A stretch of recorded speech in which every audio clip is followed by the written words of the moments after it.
attention à ces 10 derniers jours de Dhul Hijjah, parce que ils font aussi de le renouvellement de la sorcellerie.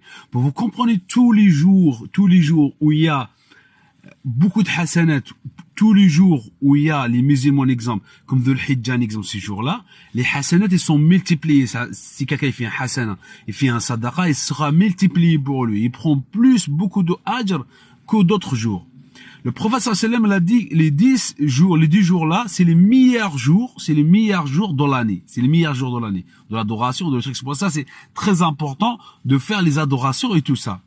Plus de ça, c'est des jours aussi dangereux pour le renouvellement de la sorcellerie.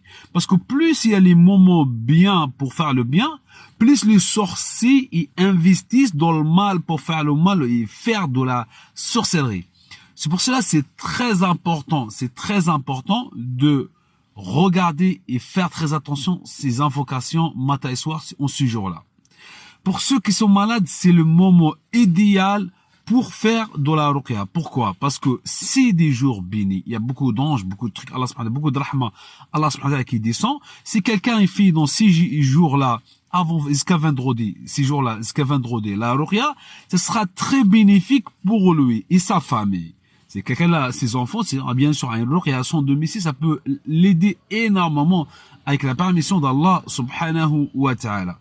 Si vous faites pas la ruqya, faites attention de le renouvellement de ces jours-là. Parce qu'il peut vous renouveler.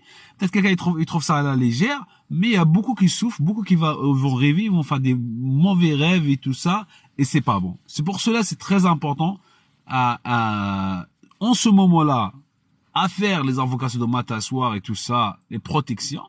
Et si vous avez la possibilité, pourquoi pas faire une ruqya à domicile? Ça va vous aider énormément pour guérir, pour s'en sortir avec la permission d'Allah subhanahu wa ta'ala. N'oubliez pas de partager et de enregistrer.